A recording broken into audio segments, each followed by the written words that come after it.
목사님이십니다. 우리 교회 2013년도에 그때 우리 교회를 섬기셨고요. 그리고 지금은 애리조나 새생명 장로교회에서 담임 목사님으로 귀하게 섬기고 계십니다. 이 시간 목사님 나오셔서 묶인 것을 푸는 믿음이라는 제목으로 말씀 전하실 때 큰 은혜 받으시길 바랍니다. 목사님 나오실 때 큰 박수로 환영하겠습니다.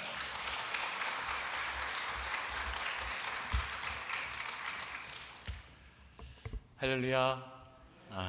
보고 싶었습니다. 어제 밤에 왔는데요, 잠을 못 잤습니다. 진짜 설레더라고요. 그냥 설렜어요. 너무 보고 싶었고, 또 불러주셔서 감사하고, 또 다시 돌아왔는데 또 교회가 계속해서 부흥하고 있고, 또 은혜 가운데 있다는 이야기를 들으니까 너무 기쁩니다. 함께 기도하고 이제 말씀 우리가 함께 묵상할까요? 하나님, 이 시간 우리가 이 자리에 나온 것이 모두 다 주의 은혜입니다. 하나님, 말씀하여 주옵소서. 듣는 만큼 변하고, 변하는 만큼 행동하고, 행동함을 통하여 말씀과 성령의 열매를 맺어갈 수 있도록 축복하여 주옵소서. 이 모든 말씀 예수님 이름으로 기도하였습니다. 아멘. 할렐루야. 우리 아침이지만 자분들하고 한번 인사하겠습니다. 보고 싶었습니다. 이렇게 한번 인사하겠습니다. 아멘. 오늘 함께 우리가 묵상할 말씀의 제목은 묶인 것을 푸는 믿음, 묶인 것을 푸는 믿음이라는 말씀의 제목입니다. 제가 듣기로 갈보리 교회가 2019년 가지고 있는 주제가 주의 길을 예비하라, 주의 길을 예비하라. 그럼 우리가 주의 길을 예비하기 위해서 우리가 가져야 되는 것은 예수님께서 가지고 있는 그 믿음이 우리의 믿음이 되어야 하는 거죠. 그래야 우리가 주의 길을 예비할 수 있지, 주의 그 믿음이 우리에게 있지 아니하고서는 주의 길을 도저히 예비할 수 없는 거죠. 오늘은 저희가 예수님께서 어떻게 믿음을 가지고 가셨고 예수님께서 어떻게 반응하셨는가에 대한 말씀을 함께 좀 묵상해 보려고 합니다. 조금 전에 읽었던 이 말씀은 오병이어 말씀이고, 오병이어 기적의 사건들은 아마 성도님들께서 여러 번 많이 들어보셨을 겁니다. 그런데 오늘 오병이어 사건의 시작은 부족함과 묶인 것으로부터 시작됩니다. 앞에 5,000명이나 있는데 먹을 것이 없습니다. 먹을 것이 묶였지요. 앞에서 5,000명이나 있는데 채워줄 것이 없습니다. 능력이 부족하고 묶였지요. 그런데 오병이어 기적의 끝은 어떻게 밝혀지는가 하면 예수님께서 그 5,000명을 다 먹이고 12광주리가 남도록 가셨더라. 축복합니다. 우리에게 이런 오병이어 기적이 있을지어다. 우리에게 하나님께서 이런 은혜를 주신다는 거예요. 그런데 문제는 무엇인가 하면 예수님은 이런 믿음을 가지고 계신데 우리는 어떤가라는 거예요. 우리는 어떤가? 마태복음 16장 19절에 그런 말씀이 있어요. 너희가 땅에서 매면 하늘에서도 매일 것이고, 너희가 땅에서 풀면 하늘에서도 풀릴 것이다. 그러면 이 말씀을 정리해보면 무슨 이야기인가 하면요, 묶고 푸는 권세가 하늘에 있는 것이 아니라 묶고 푸는 권세가 땅에 있다는 거예요. 우리는 묶고 푸는 권세가 하늘에 있다고 생각하는데, 너희가 하늘에서가 아니라 땅에서 묶으면 하늘에서도 묶이고, 땅에서 풀면 하늘에서 풀린다고 하는 묶고 푸는 권세가 하늘에 있는 것이 아니라 우리에게 있다는 거예요. 그러면 우리가 그렇게 믿음으로 나아갈 때 우리 삶 가운데 묶인 것을 푸는 권세가, 능력이 우리에게 나타날 줄 믿습니다. 오늘 이 오병이어 기적 앞에 우리가 한 가지 먼저 가지고 가야 되는 믿음이 하나 있습니다. 사실 우리 삶 가운데 무엇이 부족하다는 거 별로 좋지 않죠. 그렇죠? 무엇이 묶여 있다는 거 좋아하는 사람 별로 없습니다. 그러니까 우리가 재정이 부족하고 건강이 묶여 있고 삶이 묶여 있으면 굉장히 불평, 불만, 걱정, 염려하죠. 우리에게 있어서 무엇인가 묶여 있다는 것은 염려와 걱정과 불평과 그 두려움의 재료인데, 하나님의 관점으로 보면요, 하나님의 관점으로 보면 부족함과 연약함과 없는 그것이 하나님의 기적의 재료라는 거예요.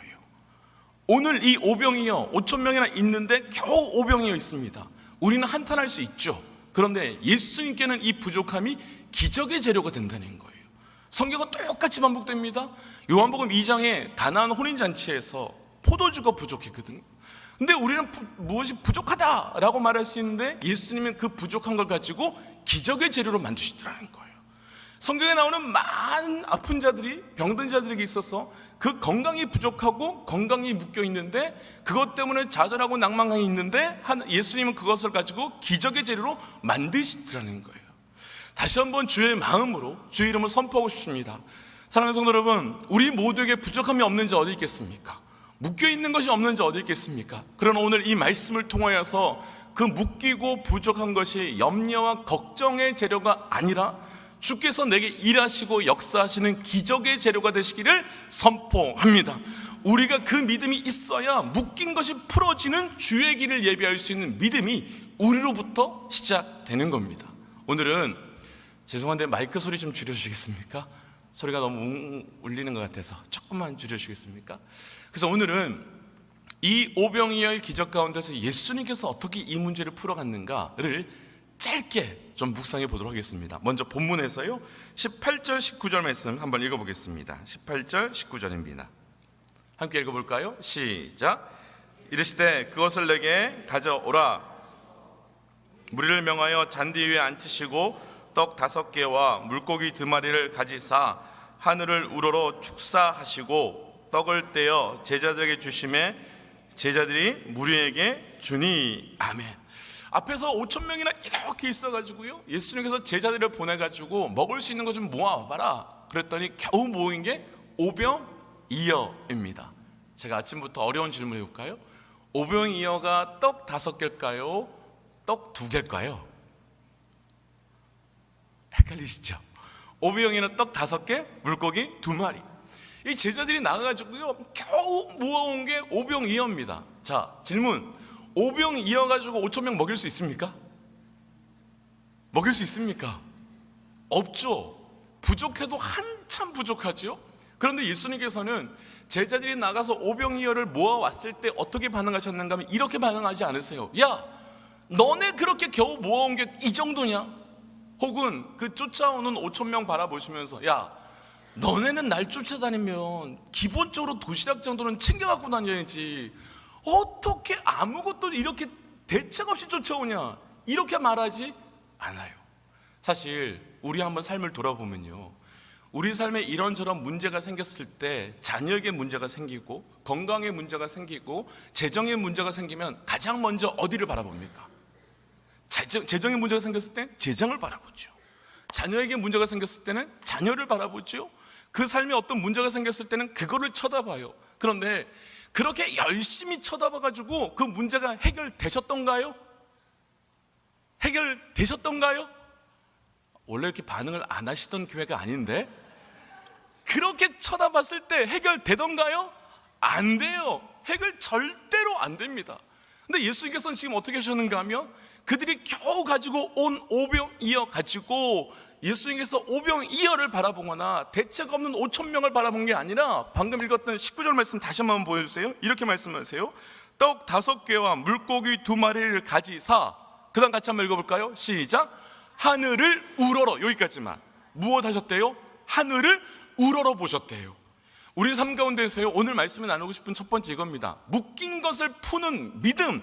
그러기 위하여 우리의 첫 번째 반응은 무엇해야 되는가 하면 우리의 시선을 문제에서 떼어서 하나님께 고정할 때 묶인 것이 풀어지는 역사가 있을 줄 믿습니다.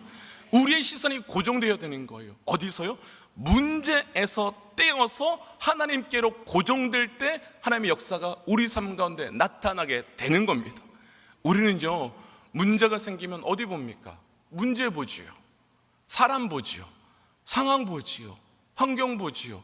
그래서 뭐가 남습니까? 한탄이 남죠. 염려가 남죠. 믿음은 뭡니까? 믿음이라는 건요 내 시선을 어떤 상황 어떤 때이든지 간에 사람과 상황과 문제에서 떼어서 하나님만 바라보겠다라고 하는 결단이 믿음이지요. 왜 그렇게 바라봐야 될까? 왜냐하면 우리가 시선을 떼어서 문제에서 떼어서 하나님을 바라보기 시작할 때 하나님께서 역사하시기 때문입니다. 우리의 시선이 옮겨지는 것만으로도 하나님의 역사가 시작되기 때문입니다. 사무엘상 12장에 보면요 이스라엘 백성이 이 아람 군대에 침략을 당하는 장면이 나타납니다. 근데 이들이 힘이 없어요. 이들을 대항할 만한 능력이 없어요. 그때 사무엘이 와가지고 이런 이야기를 합니다. 사무엘상 12장 16절 자막을 통해서 함께 읽어볼까요? 사무엘상 12장 16절 시작. 너희는 이제 가만히 서서 여호와께서 너희 목전에서 행하시는 이 큰 일을 무엇하라? 보라. 보라는 거예요. 너희 삶 가운데서 진짜 보아야 될 것은 무엇인가 하면 문제가 아니라는 거예요. 다가오고 있는 아람 군대가 아니라 무엇을 보라? 하나님의 행하심을 보아라 라고 말씀하시더라는 거예요. 그러니까 우리 삶 가운데서요, 믿음은 무엇인가 하면 내 삶의 믿음은 눈을 문제에서 떼어서 하나님께 고정하겠다라고 하는 것이 믿음이고, 예배와 찬양과 기도는 무엇인가 하면 내가 지나는 하루하루 삶 가운데서 내 눈을 지금까지 사람과 상황과 환경에 두었는데 이제는 눈을 떼서 어디를 바라보겠다? 하나님 앞에 고정시키겠다라고 하는 시선의 고정을 결단하는 자리가 예배와 찬양과 기도의 자리라는 거예요. 다시 선포합니다. 사랑하는 성도 여러분, 우리 삶 가운데 문제가 있을 때 나의 시선을 문제에서 떼어서 하나님을 바라보시는 은혜가 있기를 축복합니다. 제가 좋아하는 찬양 중에요, 새벽부터 시간이 별로 안 나왔네요. 제가 좋아하는 찬양 중에 그런 찬양이 있어요. 눈을 들어 눈을 들어 문제 보라. 눈을 들어 사람 보라. 눈을 들어 내 상황을 보라가 아니죠. 눈을 들어 어디를 보아라? 눈을 들어 주를 보라. 내 모든 염려 주께 맡겨라. 우리의 삶에 어떤 상황이든지 묶인 것을 풀기 위하여 나의 시선을 주께 고정시키시는 결단이 우리 모두에게 있기를 간절히 축복합니다. 두 번째, 또 어떻게 예수님께서 이 문제를 풀어가셨는가? 19절 말씀 함께 좀 읽어볼까요? 19절입니다. 시작. 무리를 명하여 잔디 위에 앉히시고 떡 5개와 물고기 2마리를 가지사 하늘을 우러러 축사하시고, 여기까지만 읽지요. 시간이 많지 않은 것 같아서요, 하늘을 우러러 보셨대요. 시선을 고정하셨죠. 그 다음에 무엇 하셨습니까? 축사하시고. 이 축사하다라는 뜻은 쉽게 바꿔보면요, 이 축사하다는 뜻은 헬라어로는 율로게오라는 단어를 쓰거든요. 근데 이 뜻이 뭐냐면 찬양하다, 감사하다, 칭찬하다, 경배하다, 이런 거예요. 그러니까 예수님께서 이렇게 하신 거죠. 시선을 문제에서 떼어서 하나님께 고정하셨어요. 두 번째, 우리가 무엇이 묶여있고 부족하면 불평과 염려와 걱정하는데 예수님께서는 그 입술을 무엇으로 고정하셨는가 하면 찬양과 경배와 감사와 예배로 고정하시더라는 거예요. 첫 번째, 시선의 고정. 두 번째, 입술의 고정. 입술을 어디에 고정이요? 불평과 염려가 아니라 찬양과 감사와 경배에 고정할 때 묶인 것이 풀어지는 역사가 있을 줄 믿습니다. 그러면 표정이 이렇습니다. 제가 앉아 계신 성도님들 표정을 보니까 나는 감사하며 사는데 맞습니다. 저도 감사하고 살고요, 아마 성도님들도 다 감사하며 살 것 같습니다. 근데 우리가 한번 점검하고 싶은 건 이겁니다. 언제 감사하십니까? 언제 감사하십니까? 자, 우리 아이가 너무너무 고생시키고 그렇게 합니다. 제가 막말을 할 수가 없으니까. 너무너무 골칫덩어리입니다. 그러면 이 골칫덩어리 아들을 놓고 기도할 때 언제 감사합니까? 이 문제가 풀리고 난 다음에. 그런데 예수님 보세요. 예수님은 그렇게 감사하지 않으셨어요. 예수님은 어떻게 기도하셨는가 하면 오병이어가 12광주리를 남을 만큼 5,000명을 먹일 만큼 많이 생겼을 때 축사하셨던 게 아니라 생기기 전에, 그러니까 무엇으로 감사하셨는가 하면 문제 앞에 내 입술을 감사에 고정하였더니 역사가 나타나게 되더라는 거예요. 진짜일까? 이제 그걸 제가 증명 한번 해보겠습니다. 역대하 20장에 보면요, 이스라엘 백성을 또 공격하여 오는 이방 사람들이 등장합니다. 그때 여호사밧이요, 힘이 없어요. 능력이 없어요. 그러니까 여호사밧이 이스라엘 모든 사람들을 모아가지고 이제 우리가 어떻게 이 전쟁에서 이길 수 있을까를 고민합니다. 자, 제가 한번 질문 드려볼게요. 우리가 힘이 없고요, 이방 사람들이 쳐들어와서 함께 모여서 회의하자라고 해서 회의해요. 그럼 그 회의 결론을 무엇으로 짓겠습니까? 별로 남의 일이니까 관심 없으세요? 어떻게 하시겠습니까? 창 만들자, 칼 만들자, 성을 더 높이 쌓자, 이렇게 해야 되지 않겠습니까? 그런데 여호사밧과 이스라엘 백성이 어떻게 결정하는가? 역대하 20장 21절 한번 보여주세요. 함께 읽을까요? 시작. 백성과 더불어 의논하고 노래하는 자들을 택하여 거룩한 예복을 입히고 군대 앞에서 행진하며 여호와를 찬송하여 이르기를 여호와께 감사하세 그의 인자하심이 영원하다 하게 하였더니 백성과 더불어 의논하고 무엇을 만들었대요? 군사, 칼, 창이 아니라 무엇을 만들었대요? 쉽게 표현하면 성가대 만들었대요. 적들이 쳐들어오는데 백성들이 다 모여가지고 가장 먼저 뭘 만드는가 하면 성가대 만들어가지고 찬양부터 시작했대요. 그랬더니 어떤 결과가 나타나는가? 바로 다음 절 22절 한번 보여주세요. 읽을까요? 시작. 그 노래와 찬송이 시작될 때에 여호와께서 복병을 두어 유다를 치러 온 암몬 자손과 모압과 세일산 주민들을 치게 하심으로 그들이 패하였으니, 앞에 말씀 보세요. 노래와 찬송이 무엇하였을 때? 시작했을 때 여호와께서 복병을 보내셨더라라는 거예요. 이 여호사밧과 이스라엘 백성이 문제가 생겼던 그때 입술을 어디에 고정한 겁니까? 찬양과 감사와 경배에 고정하였더니 하나님의 역사가 나타나게 되더라는 거예요. 성도 여러분, 우리 삶 가운데 묶인 것이 풀어지는 은혜가 있기를 축복합니다. 그러기 위해선 첫 번째 시선을 고정해야 되는 거예요. 그러기 위해선 두 번째 우리의 입술이 찬양과 감사로 고정될 때 그 역사가 우리에게 경험되게 될 줄 믿습니다. 제가 몇 년 전에 생명의 삶에서 한번 읽었던 간증인데요, 한 여자 자매님이 루푸스 병이라고 하는 심각한 병에 걸렸답니다. 그 병은 햇빛을 봐서도 안 되고 운동을 해서도 안 되고 더더욱이 임신을 해서도 안 되는 아주 심각한 질병, 불치병이랍니다. 이 자매가 믿음이 아주 좋아가지고요, 주변에 부흥회가 있으면 다 쫓아다녔답니다. 그리고 가서 부흥회 끝나면 목사님들한테 다 안수받고 안 낫지만 나는 낫는다, 안 낫지만 나는 분명히 낫는다, 이 믿음으로 계속해서 나갔답니다. 근데 어느 날 또 부흥회가 있다는 소식을 듣고 다른 교회 가서 부흥회를 끝나고 목사님께 나아가서 목사님 기도해 주십시오라고 기도하는데 목사님이 기도하다가 이랬답니다. 그 자매님한테, 저는 자매님한테 기도 안 해주겠습니다. 좀 그렇죠? 근데 왜요? 그랬더니 그 목사님이 그러셨대요. 자매님 지금까지 기도 많이 받으셨죠? 네, 많이 받았습니다. 나았습니까? 안 나았습니다. 그럼 지금부터 제가 시키는 대로만 하십시오. 집에 가셔서 오늘부터 아플 때마다 감사하십시오. 아플 때마다 감사하십시오. 그래서 실제로요, 그 자매가 집으로 돌아가가지고 이전에는 아플 때마다 걱정하고 염려하고 두려워했는데 아플 때마다 감사합니다 했대요. 근데 그 간증의 끝에 뭐라고 기록되어 있는가 하면 남편이 그 자매님에게 그런 이야기를 했다는 거예요. 여보, 당신이 언젠가부터 아프다고 한 이야기를 하지 않은지 모르겠어. 나았다는 이야기죠. 나았다는 이야기예요. 기도가 임하였고 능력이 임하였는데 그것이 실제로 우리의 사건이 되기 위하여 우리에게 필요했던 것은 무엇인가 하면 입술을 감사와 찬양과 경배로 고정할 때 그 사건이 나의 사건 되어 가더라는 거예요.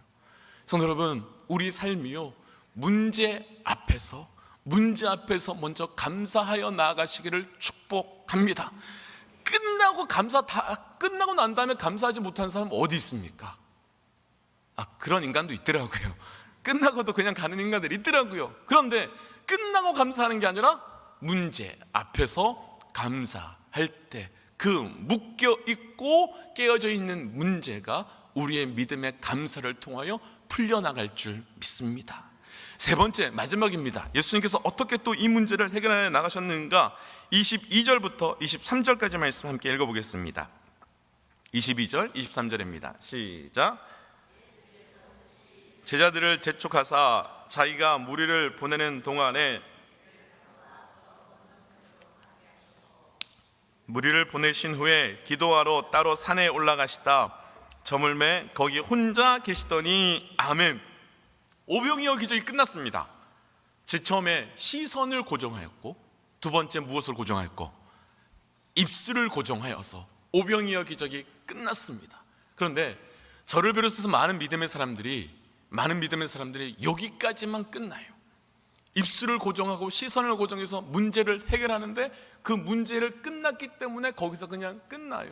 그래서 무엇이 생기는가 하면 오병이어의 기적의 사건이 우리 삶 가운데 끊임없이 반복되는 것이 아니라 그냥 거기서 끝납니다.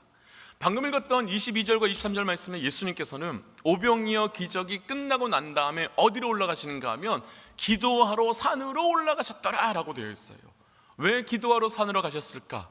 하나님의 얼굴을 대면하기 위해서. 사실 저 같았으면 안 갈 것 같습니다. 한번 생각해 보세요. 지금까지 예수님 얼마나 사람들한테 공격당했습니까? 그런데 5천 명이나 되는 사람들이 이제 내 팬이 됐잖아요. 나를 좋아하는 사람이 됐잖아요. 그러면 이 사람들하고 함께 있고 싶지 어디 떠나고 싶겠습니까? 그런데 예수님은 어떻게 하시는가 하면 예수님께서는 방향을 틀어서 이 백성들에게서 사람들에게서 틀어서 어디로 올라가는가 하면 하나님께로 올라가더라는 거예요. 첫 번째 시선의 고정이었습니다. 두 번째 입술의 고정이었습니다. 세 번째 있다면 우리 삶 가운데 이 묶인 것을 풀기 위한 우리의 세 번째 믿음의 반응은 무엇인가 하면 방향의 고정. 방향의 고정. 우리의 방향이요, 어디에 있든지 문제를 향하여 나아가는 것이 아니라, 사람을 따라 나아가는 것이 아니라 어디를 향하여 나아가는가 하면 우리를 사랑하시는 그 하나님이 계신 그 자리를 향하여 나아갈 때 묶인 것이 풀어지는 역사가 한 번으로 끝나는 것이 아니라 계속 반복되어 나아갈 줄 믿습니다. 예수님께서 일이 끝나실 때마다, 사건이 끝나셨을 때마다, 기적이 끝나셨을 때마다 어디 가셨습니까? 기도하러 가셨더라. 왜요? 방향을 하나님께 늘 고정하고 있었기 때문에. 앞에서 나누었던 역대하 20장에서 여호사밧이 입술을 고정해서 찬양할 때 하나님의 역사가 복병이 나타나기 시작했었죠. 그래서 여호사밧이 이겼습니다. 근데 여호사밧이 이기고 난 다음에 어떻게 했는가가 더 중요하거든요. 이기고 난 다음에 어떻게 했는가? 자막을 통해서요, 역대하 20장 27절 28절 함께 읽어보겠습니다. 20장 27절 28절 시작. 유다와 예루살렘 모든 사람이 다시 여호사밧을 선두로 하여 즐거이 예루살렘으로 돌아왔으니, 스톱! 전쟁이 끝나고 예루살렘으로 돌아왔대요. 자, 그 다음에 조금 더 읽어볼까요? 시작. 이는 여호와께서 그들의 그 적군을 이김으로써 즐거워하게 하셨음이니라. 28절. 그들이 비파와 수금과 나팔을 합주하고 예루살렘에 이르러 집으로 돌아갔다가 아니라 어디로 갔대요? 여호와의 전으로 갔대요. 우리 같았으면 전쟁 끝나고 난 다음에, 힘들게 전쟁 끝나고 난 다음에 어디 가겠습니까? 집에 가야죠. 밥 먹어야죠. 애도 봐야 되고 가족도 봐야 되죠. 그런데 여호사밧과 온 백성은, 군사는 전쟁이 끝나고 난 다음에 집으로 방향을 고정한 게 아니라 방향을 어디로 고정합니까? 여호와의 전으로 고정하더라는 거예요. 왜일까? 여호사밧이 깨달은 거죠. 전쟁 끝나고 나니까, 우리가 전쟁을 하게 된 이유는, 공격당하게 된 이유는 칼이 없기 때문이 아니고 창이 없기 때문이 아니고 우리가 여호와 하나님을 바라보지 못했기 때문이구나. 왜일까? 여호사밧 바로 앞에 왕이 아합 왕인데요, 이 아합 왕은 최악의 왕입니다. 우상 숭배하게 만들고 성전을 무너뜨렸던 왕이에요. 그러니까 지금까지 이스라엘 백성들의 모든 방향은 우상을 향해 있었던 거죠. 엉뚱한 것을 향해 있었던 거예요. 그것을 깨달았던 여호사밧이, 그래, 다음 전쟁을 준비하기 위하여 창을 만들고 칼을 만들고 성벽을 더 높이 쌓자가 아니라 무엇을 향하여 나아가자? 여호와를 구하기 위하여 여호와의 전을 향하여 나아가자 라고 말하면서 그 전쟁 앞에 방향을 하나님께 고정하여 나아가더라는 거예요. 우리에게 하나님께서 어떤 문제를 주실 때가 있습니다. 그런데요, 하나님께서 우리에게 문제를 주신 이유는 우리 보고 풀어보라고 문제를 주신 게 아니에요. 우리에게 문제를 풀라고 주신 게 아니고요, 그 문제 들고 내게 나오라고 주신 거예요. 그런데 우리는 무엇하는가 하면 그 문제가 생겼을 때 사람을 통해서 풀어보려고 우리의 발걸음을 사람을 향하고, 그 내가 무엇을 해결해 보려고 돈으로 향해요. 아니요, 그 문제를 가지고 우리에게 주신 것은 문제를 풀라고 주신 것이 아니라 그 문제 가지고 주 앞에 나와라. 주께 방향을 수정해라. 그러니까 문제가 생겼을 때는 언제인가 하면, 문제가 생겼을 때는 내 방향을 사람과 상황에서 틀어서 주께 고정하는 결단이 있는 시간이 바로 내 인생 가운데 문제를 만나는 그때일 줄 믿습니다. 방향을 오직 주께로만 고정하며 나아가십시오. 말씀 정리하겠습니다. 묶인 것을 푸는 믿음. 우리 삶 가운데 묶인 것을 좋아하는 자가 아무도 없고 부족한 것을 좋아하는 사람 아무도 없습니다. 그러나 주의 길을 예비하기 위하여 우리에게 예수 그리스도의 믿음이 있어야 된다면, 예수님께서 이 부족하고 묶여있는 오병이어의 사건 앞에 예수님께서 반응하셨던 것 같이, 첫 번째, 우리가 시선을 문제에서 떼어서 주께 고정하십시다. 두 번째, 우리의 입술이 불평과 염려와 걱정에서 떨어져서 감사와 찬양으로 고정하십시다. 세 번째, 더 이상 사람과 그 문제를 향하여 나아가는 것이 아니라 오직 여호와를 향하여 나아가기 위하여 예루살렘 성전으로 나아갔듯이 우리가 기도의 자리로, 말씀의 자리로, 주의 전으로 우리의 방향을 고정하십시다. 그때 묶인 것이 풀어지는 역사가 우리에게 그대로 나타날 줄 믿습니다. 함께 이 시간 기도하며 나가십시다. 이렇게 기도하지요. 하나님, 내 삶 가운데 앞에 5천 명이 있고 가진 것이 아무것도 없는 그런 때가 있을 때가 있습니다.